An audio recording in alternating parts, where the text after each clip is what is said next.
Shalom saudara sekalian, hari ini kita kembali merenungkan firman Tuhan yang diambil dari 1 Raja-Raja pasal 5 ayat 1 sampai dengan yang ke-18. Saudara, mari kita tetap membaca keseluruhan perikop ini sehingga kita bisa mendapatkan pemahaman yang tepat untuk merenungkan firman Tuhan pada hari ini.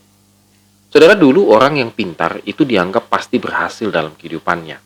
Sehingga tidak mengherankan dulu kalau ya boleh dikatakan sih yang pintar sains, matematika, kimia, fisika, dan lain sebagainya, kalau mereka sudah jago di situ, pasti hidupnya berhasil dan dipakai banyak orang. Tetapi sekarang, itu tidak demikian, saudara. Pintar boleh. Artinya orang yang pintar perlu, karena nggak mungkin bodoh begitu ya, dalam artian tidak mengerti apa-apa. Tidak hanya sekedar pintar, saudara, kalau sekarang. Kita bisa menjalin networking, memiliki jaringan, dan juga yang pasti, kita harus menjadi orang yang bisa diajak kerjasama. Ada begitu banyak orang yang pintar tetapi tidak bisa kerjasama. Akhirnya hidupnya tidak sukses, saudara.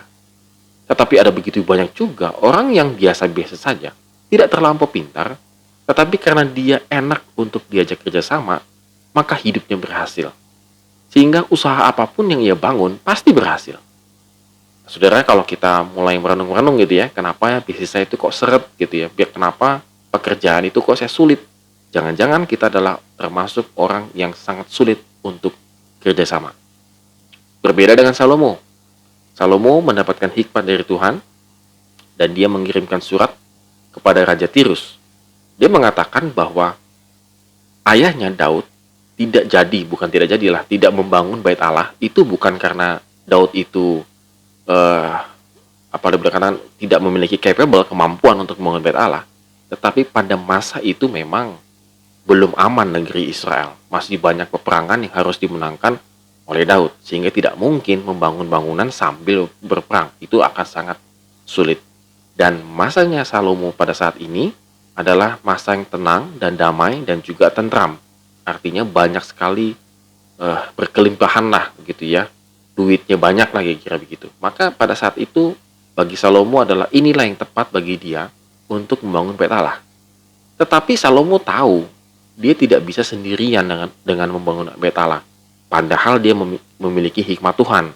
Padahal dia sangat terkenal pintar, kaya, banyak pekerja-pekerjaannya dan lain sebagainya.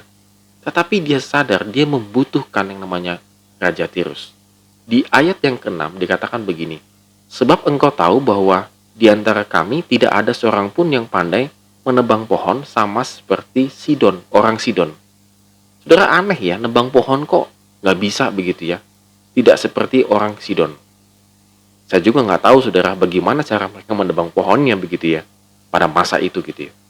Padahal, menebang pohon, apa sih susahnya menebang pohon? Tetapi saya yakin itu cara menebang pohonnya ada teknik khusus. Sampai Salomo memuji kecakapan daripada Raja Tirus, maksudnya orang-orangnya Raja Tirus. Nah, oleh karena itu, tidak hanya sekedar di situ saja, Salomo membutuhkan Raja Tirus. Akhirnya Gayung bersambut oleh Raja Tirus. Dan dikatakan di ayat yang ke-12, dan Tuhan memberikan hikmat kepada Salomo seperti yang dijanjikannya kepadanya, maka damai pun ada antara Hiram dan Salomo, lalu mereka berdua mengadakan perjanjian. Nah, di sini juga dikatakan bahwa Salomo mengadakan sebuah perjanjian yang sangat baik. Nah, saudara sekalian, di sini kita bisa melihat bahwa hikmat untuk bekerja sama itu sangat diperlukan dalam kehidupan ini. Sekelas Raja Salomo saja itu memerlukan hikmat kerjasama. Dia hebat, dia pintar, dia kaya, dia punya banyak pasukan, pekerjaan, rakyat, dan lain segala macam. Dia pun harus bekerja sama. Apalagi kita, saudara sekalian, yang notabene kita tidak memiliki banyak sekali kemampuan, uang, dan lain sebagainya. Kita membutuhkan hikmat Tuhan dalam bekerja sama. Oleh karena itu, saudara sekalian, mari kita renungkan kembali firman Tuhan ini dalam kehidupan kita. Kenapa hidup saya begini-begini saja, flat-flat saja? Jangan-jangan memang kita adalah termasuk orang yang sangat sulit kerjasama. Apalagi mungkin kita berpikir bahwa saya bisa melakukan bisnis ini dengan sendirian, saya tidak memerlukan banyak orang, dan lain sebagainya. Oleh karena itu, saudara sekalian, jika ingin hidup kita berhasil, maka mintalah hikmat Tuhan untuk kita bisa bekerja sama.